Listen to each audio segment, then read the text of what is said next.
Praise the lord. ક્રિસ્મા વાલા ભાઈ તથા બહેનો, દિવ્ય દયાના દિવ્ય સંદેશમાં તમારું સ્વાગત છે. જુલાઈ 27મી તારીખ ઉપાસના ચક્રમાં સામાન્ય કાળનો 17મો રવિવાર છે. આજના શાસ્ત્રપાઠ દ્વારા પ્રભુ ઈસુ આપણને પ્રાર્થના એટલે શું, આપણે કેવી રીતે પ્રાર્થના કરવી જોઈએ, એ અદ્ભુત પાઠ શાસ્ત્રપાઠ દ્વારા પ્રભુ આપણને શીખવાડે છે. તમારા બાઇબલ લઈ લો. લોકનો ગ્રંથ 11મો અધ્યાય પહેલી કડીથી 13મી કડી સુધી. એકવાર યીશુ એક જગ્યાએ પ્રાર્થના કરતા હતા. તેઓ પ્રાર્થના કરી રહ્યા એટલે શિષ્યો તેમને કહ્યું, યોહાને પોતાના શિષ્યોને શીખવ્યું હતું તેમ આપ અમને પણ પ્રાર્થના કરતા શીખવો. યીશુએ કહ્યું, જ્યારે તમે પ્રાર્થના કરો ત્યારે આ પ્રમાણે બોલવું: હે પિતા, તમારા નામનો મહિમા થાવો, તમારું રાજ્ય આવો, અમને રોજનો રોટલો રોજ રોજ આપતા રહેજો, અને અમારા પાપો માફ કરજો, કારણ અમે પણ અમારા એક અપરાધને માફ કરીએ છીએ, અને અમને પ્રલોભનમાં પડવા દેશો નહીં. આ પ્રભુની વાણી છે, તે આપણો આધાર છે. ખ્રિસ્તમાં ભાઈ તબેનું પ્રાર્થના પ્રાર્થના પ્રાર્થના વર્ષોથી આપણે પ્રાર્થના કરીએ છીએ. હજુ ઘણા બધાને ખબર નહીં પ્રાર્થના એટલે શું છે. પ્રાર્થના વિશે આપણે ખોટો ખ્યાલ રાખીએ છીએ. આપણે જઈએ, માગીએ છીએ, આ જોઈએ, પેલું જોઈએ, ગમે તેમ કરીને ઈશ્વરને આપણા કંટ્રોલમાં લાવવા માટે કોશિશ કરીએ છીએ. પ્રાર્થના એ નથી. ખ્રિસ્તમાં ભાઈ બહેનું, પ્રભુ ઈસુ પોતે પ્રાર્થના કરતા હતા. એ વાક્ય બહુ મહત્વનું છે. પ્રાર્થના એક નિશ્ચિત સંબંધ છે. પ્રભુ ઈસુ હંમેશા એમના પિતા સાથે પ્રાર્થના કરતા હતા. સંબંધમાં ઘણું બધું હોય છે.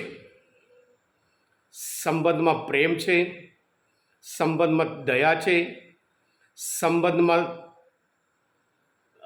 આપણે આપણી રજૂઆત કરીએ છીએ, આપણી જરૂરિયાતો અને આપણી નબળાઈની રજૂઆત કરીએ, એ બધા સંબંધમાં છે. અને સાથે સાથે સામાવાળા પાસેથી પણ આપણે અપેક્ષા રાખીએ. હા ખ્રિસ્તમાં ભાઈ બહેનું, પ્રાર્થના ટૂંકમાં એક જ વાક્યમાં કહેવાનું હોય એટલે પિતાને અબ્બા, હે અમારા પિતા. અબ્બા સાથેનો એક પ્રેમ નિશ્ચિત સંબંધ છે. આટલું આપણે સમજીએ તો પછી પ્રાર્થનામાં આપણે આનંદ થાય. અને જ્યારે પ્રેમનો સંબંધ હોય, આપણે વધારે ને વધારે એમની સાથે બેસવાનો આનંદ. પ્રભુ ઈસુ એ જ સવારમાં જતા હતા, બપોરે જતા હતા, સાંજે જતા હતા, રાત્રે આખી રાત એ એમની સાથે એક નિશ્ચિત સંબંધ બતાવે છે.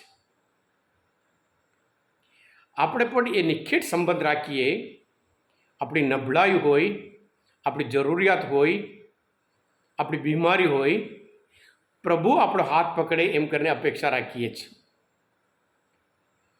હા ખ્રિસ્તમાં ભાઈ બહેનો, જેવી રીતે શરીર માટે શ્વાસ જોઈએ, એવી જ રીતે આધ્યાત્મિક જીવન માટે પ્રાર્થના જોઈએ છે. શ્વાસ વગર શરીર રહી શકે નહીં. પ્રાર્થના વગર આધ્યાત્મિક જીવન આપણે જીવી શકીએ જ નહીં.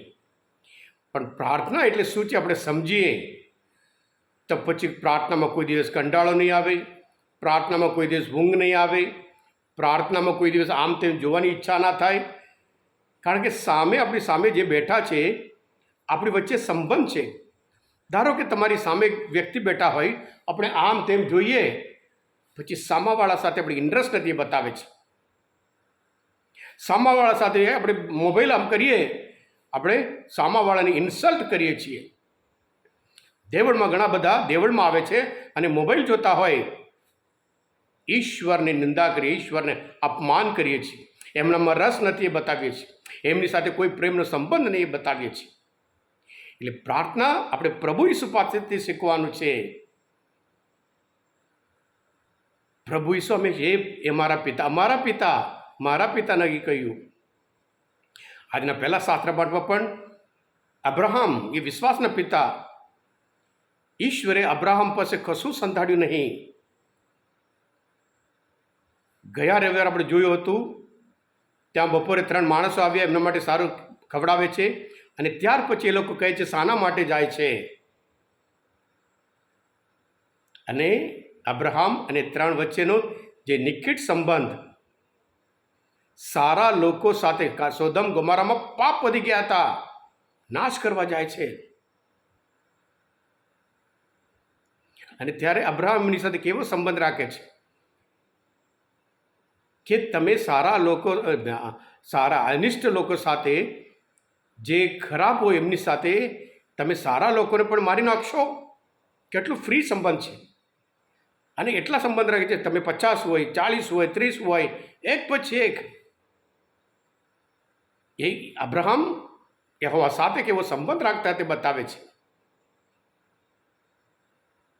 અને પ્રભુ ઈસુ પણ આપણે શીખવાનું છે, અમારા પિતા.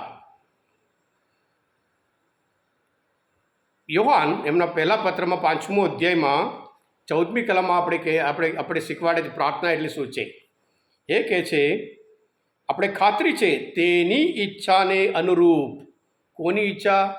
ઈશ્વરની ઈચ્છાને અનુરૂપ એવી આપણે કોઈ પણ પ્રાર્થના તે સાંભળે છે.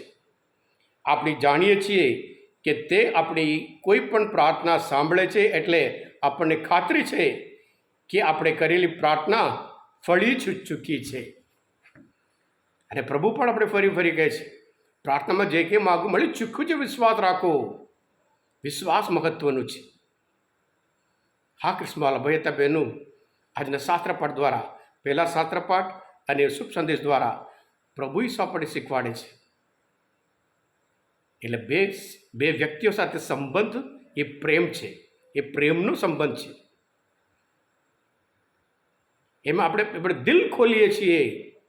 પ્રાર્થના એટલે આપણે દિલ ખોલીને, દિલમાં જે છે આપણે ત્યાં એમને બતાવવાનું છે. ઓપનનેસ જોઈએ છે, જેથી કરી સામાવાળા આપણે સંપૂર્ણ રીતે જાણે.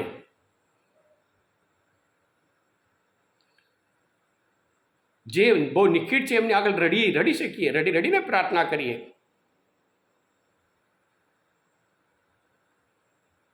એટલે સાથે સાથે આજના શુભ સંદેશ દ્વારા પ્રભુ આપણને કહે છે,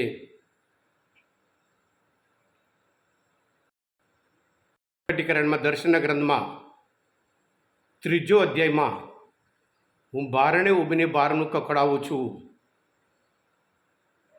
જે કોઈ બારણું ઉગાડશે, હું તેના જીવનમાં આવીશ, તેને રક્ષણ કરીશ અને તેને આશીર્વાદ આપીશ. પ્રભુના વચન છે. એટલે આપણે પ્રભુ પાસે જઈએ, પ્રભુ આપણી પાસે આવીને બારણું ખખડાવે છે. જીવન ખોલીએ, હૃદય ખોલીએ, આનંદ પામીએ, અનુભવ કરીએ, આશીર્વાદ મેળવીએ. પ્રભુ તમારા અંતરમાં વસો. સર્વશક્તિમાન પરમેશ્વર, પિતા અને પુત્ર અને પવિત્ર આત્માનો આશીર્વાદ તમારા સૌ પુત્રો. Amen. God bless you all. Have a nice day. પ્રભુ ઈસુ, હું તમારામાં વિશ્વાસ રાખું છું.